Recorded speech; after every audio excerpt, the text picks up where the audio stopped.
பிடி பிரைம் நேயர்களுக்கு வணக்கம். ரம்ஜான் நாளன்று முதல் சினிமா டியர். தமிழ்ல 2 படம், மலையாளத்துல 3 படம், அப்புறம் ஹிந்தியில மைதான்னு நிறைய படங்கள் வந்திருக்குது. நமக்கு வந்து டியர் தான் வாட்சது ஃபர்ஸ்ட் பார்க்க. ஸோ அந்த படத்தோட ஒன்லைன் என்ன, யாரெல்லாம் நல்லா பெர்ஃபார்ம் பண்ணியிருந்தாங்க, படத்தில் எதெல்லாம் ஒர்க் அவுட் ஆகல, எது ஒர்க் அவுட் ஆச்சு, வேர்டிக்ட் அதான் அந்த வீடியோவில் பார்க்க போகிறோம். ட்ரெய்லர் பார்த்துருப்பீங்க. குட் நைட் படத்துடைய திஸ் ஆம்லேட் திருப்பி போட்ட வெர்ஷன். ஸ்டில் இந்த படத்துக்கும் அதற்கும் அந்த படத்தை பார்த்தா இந்த படம் எடுத்துட்டாங்க அப்படிலாம் சொல்லவே முடியாது. ஏன்னா இந்த படம் எப்பயோ எடுத்த படம், சினிமா. ஸோ இது கொஞ்சம் லேட்டாக ரிலீஸ் ஆயிருக்கு. அர்ஜுன் அப்படிங்கிற கேரக்டருக்கும் தீபா அப்படிங்கிற கேரக்டருக்கும் கல்யாணம் ஆகுது. கல்யாணத்தில் வந்து தீபிகா அப்படிங்கிற அந்த பெண் வந்து அவங்களுக்கு இந்த கொரட்டை விடுற பழக்கம் இருக்கு அப்படிங்கிறத வந்து மறைச்சிடுறாங்க. ஸோ ஃபர்ஸ்ட் நைட் அப்போ கொரட்டை விட்டு தூங்கிடுறாங்க.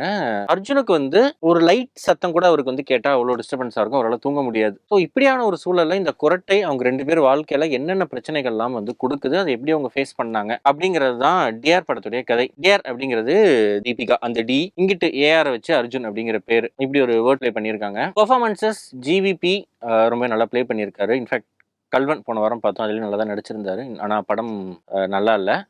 இதே இந்த படத்துக்கும் சொல்லலாம். சரி, அதை நம்ம நெக்ஸ்ட் ஸ்லைடில் பார்ப்போம்.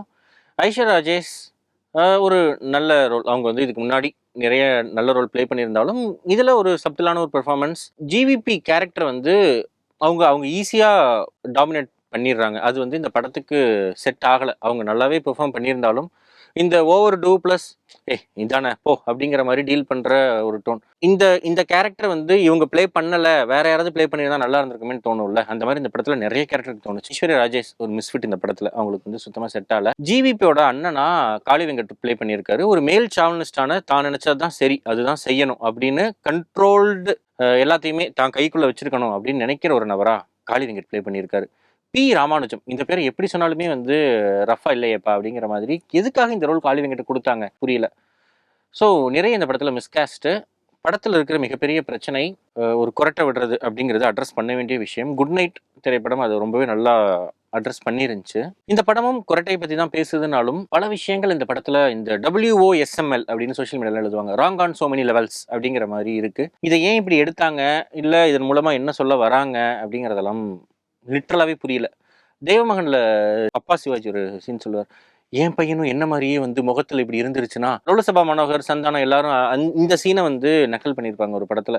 ஏன் குழந்தையும் என்ன மாதிரி மொட்டையா பிறந்துருச்சு அப்படின்னு லோலசபா மனோகர் சொல்லுவா. அப்படி பிறந்த எல்லா குழந்தையும் மொட்டையா தாண்டா இருக்கும் அப்படின்ட்டு ஐஸ்வர்யா சீரியஸாவே சொல்லிக்கிட்டு இருக்காங்க இன்டர்வல் போர்ஷன்ஸ்ல. ஏன் குழந்தையும் என்ன மாதிரியே கொரட்டை விடுற மாதிரி பிறந்துருச்சு அப்படின்னா நீ அதை எப்படி ஏத்துக்குவ அப்படின்னு. சீரியஸ்லி இதெல்லாம் வந்து ஒரு அபத்தமான விஷயம், ஒரு தப்பான ஒரு கான்செப்ட். இன்னொன்று, ஐஸ்வர்யா ப்ளே பண்ற கேரக்டர் இவ்வளோ டாமினண்டா பேசுற ஒரு கேரக்டர் ஏன் ஜிவிபிட்ட கெஞ்சணும்? அவரே வந்து ஒரு இன்ஜினியரிங் முடிச்ச ஜேர்னலிஸ்டா இருக்காரு, அதையும் ஒழுங்கா பண்ணாம வீட்டில் சும்மா இருக்காரு, கார்டனிங் அப்படிங்கிறத பேஷனை எடுத்து பண்ணிட்டு இருக்கிற ஒரு விஐபி. ஸோ அந்த நபருக்காக எதுக்கு இவங்க காலில் விழுந்து கெஞ்சுறாங்க? போன வாரத்துக்கு முதல் வாரம் ஜிவிபியுடைய ரெபல் படம் வந்துச்சு. அந்த படம் வந்து அடுத்த வாரம்னு நினைக்கிறேன், ஒரு 10 நாள்லயே வந்து கல்வன் படம் வந்துச்சு. ரெபல் படம் முந்தானத்தே பிரைம்ல போட்டுட்டாங்க. கல்வன் வெகு சீக்கிரத்தில் ஓடிடியில் வந்துடும். அதுக்கு அடுத்த வாரம் ஆப்வியஸ்லாக டிஆரும் வந்துடும். ஸ்டில் இந்த வாரம் வீக்கெண்ட் 4 நாள் இருக்கு, அதனால டிஆர் நான் போய் பார்க்கலான் இருக்கேன் அப்படின்னா தாராளமாக போய் டிஆர் பார்க்கலாம். உங்கள் காசு, உங்கள் டைம், தாராளமாக ஹேவ் ஃபன்.